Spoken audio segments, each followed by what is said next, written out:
Bom dia, meus amados queridos, graça e paz. Nós temos a oportunidade, mais uma vez, de refletirmos sobre a palavra de Deus. E aqui estamos com porções diárias da palavra. E eu estou chegando até você mais uma vez e fico muito feliz por isso, para compartilhar mais um texto da palavra do Senhor, para a edificação, para o crescimento espiritual. E estamos pensando sobre as parábolas de Jesus no Evangelho de Lucas. E hoje eu quero então ler o texto que está em Lucas 7, do verso 40, e lerei até o verso 43, e aqui nós vamos ler na Nova Almeida Atualizada. A palavra de Deus diz assim para nós: Jesus se dirigiu ao fariseu e lhe disse: Simão, tenho uma coisa para lhe dizer. Ele respondeu: Diga, mestre. Jesus continuou: Certo credor tinha 2 devedores. Um lhe devia 500 denários e o outro devia 50. E como eles não tinham com que pagar, o credor perdoou a dívida de ambos. Qual deles, portanto, amará mais? Simão respondeu: Penso que aquele a quem mais perdoou. Jesus disse: Você julgou bem. Amém. Esse é o texto para nós. Ele, na verdade, está inserido num texto maior, que é do 36 até o 50, onde fala sobre a mulher chamada aqui, descrita como mulher pecadora, e também fala de Simão. Simão era um fariseu, convidou Jesus para estar na casa dele, para que fizesse ali um banquete.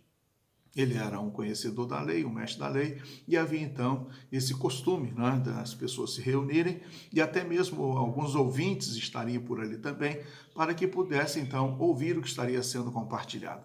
E Jesus foi convidado, e ele então aceitou, e você pode então imaginar aquele fariseu sentindo-se talvez até de alguma maneira privilegiado, por receber Jesus, que naquele momento estava com uma fama entre os judeus, por conta dos milagres, maravilhas, prodígios que estava realizando. E ali então Simão o convida, talvez até mesmo para fazer algum teste, algum tipo de descobrir algum tipo de equívoco na pessoa de Jesus, e até mesmo para apontar alguma das suas falhas. E o que acontece no texto, ele estabelece ali um julgamento, tanto para com uma mulher que ali estava aos pés de Jesus, como para o próprio Jesus. Quando ele diz, se este fosse profeta, saberia que qualidade essa mulher que está tocando nele e tal. E aí Jesus então propõe esta parábola falando desses devedores. Jesus então conta essa historinha, e ali então a comparação, a ilustração, a partir dessa comparação, Jesus então aplica, e nós podemos então considerar as verdades que estão contidas nessa parábola, e são muito importantes, são muito interessantes. Por exemplo, quando Jesus fala sobre que um devia 500 e outro devia 50, o que nós devemos receber como ensinamento é que todos os homens são devedores. Não existe uma ideia, não existe de forma alguma diante de Deus a condição de que uma pessoa ela não tenha pecado.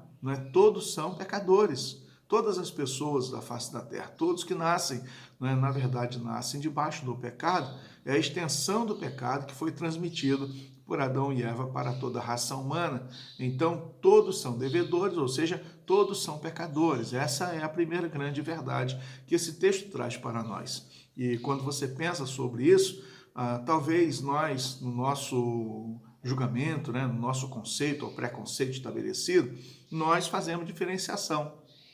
Nós analisamos e julgamos que uma pessoa, ela é assassina, já matou tantas pessoas, esse aí é um drogado, fica jogado na rua, esse aí é um corrupto, um ladrão, e aí nós vamos adjetivando as pessoas e colocando sobre cada uma delas, principalmente, uma desqualificação, colocando-a como uma pessoa até mesmo muito abaixo de nós.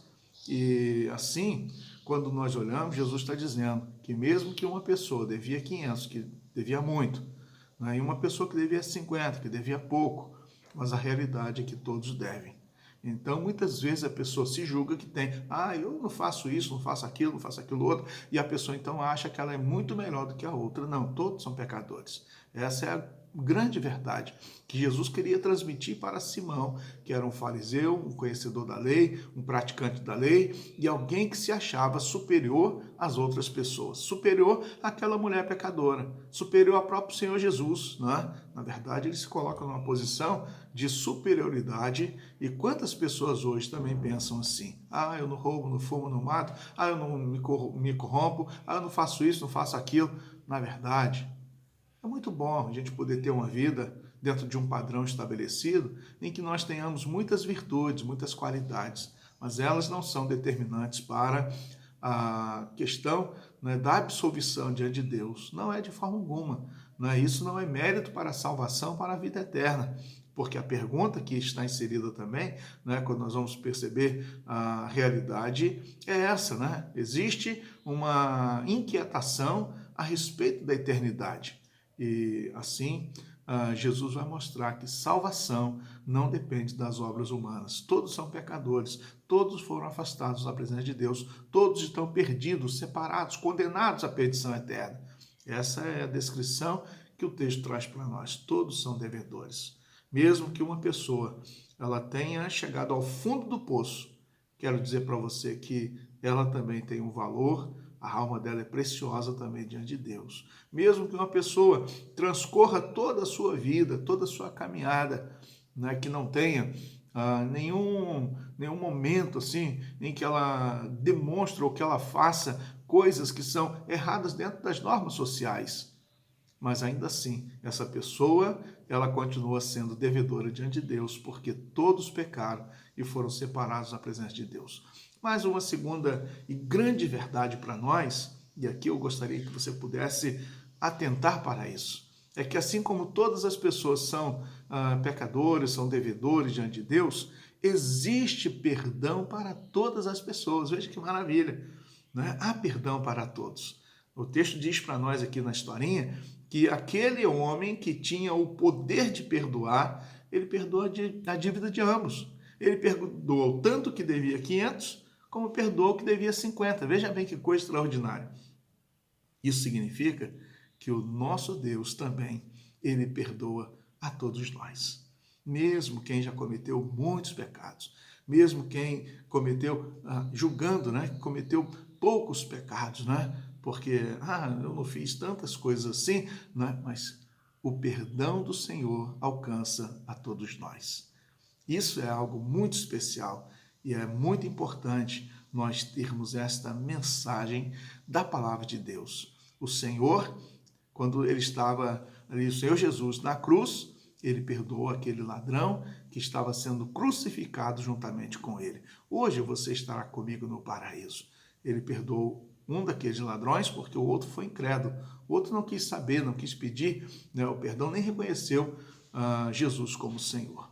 Você então pode encontrar ao longo da trajetória bíblica pessoas que tiveram uma trajetória muito boa, correta, padronizada dentro das normas sociais e até mesmo religiosa, como o apóstolo Paulo, uma pessoa que tinha um destaque e ao mesmo tempo foi alcançado pela graça, transformado por Jesus e assim então foi alcançado por esse perdão.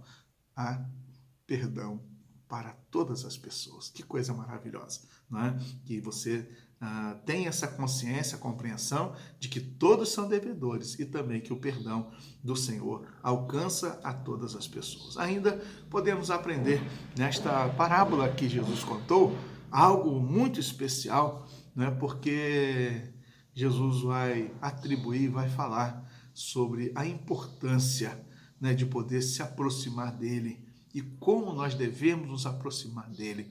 Aquela mulher, ela se apresentou, ela se aproximou de maneira correta.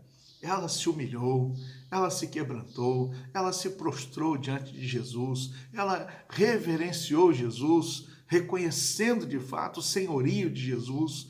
Ela, diz o texto que ela beijava os pés de Jesus, ela chorava, ela enxugava os cabelos de Jesus, os pés de Jesus com os seus cabelos, não é? Então, ela mostra atitude em que cada pessoa precisa se apresentar diante de Jesus, de humilhação, de quebrantamento, de arrependimento, de contrição, de reverência, né? Porque Jesus é o soberano. Jesus está no trono Jesus está no trono e é importante estarmos cientes disso. Qual foi a atitude de Simão? Simão, ele tratou de qualquer maneira, né? Ele tratou não como o costume da época de tratar os convidados, de poder separar uma água para que pudesse lavar os pés, receber com um beijo, né?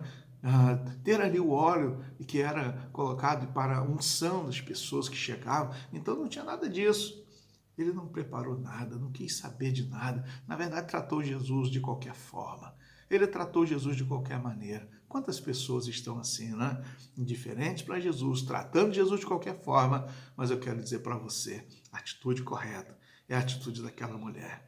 Que nós, no reconhecimento da nossa indignidade, estejamos também voltados para o Senhor.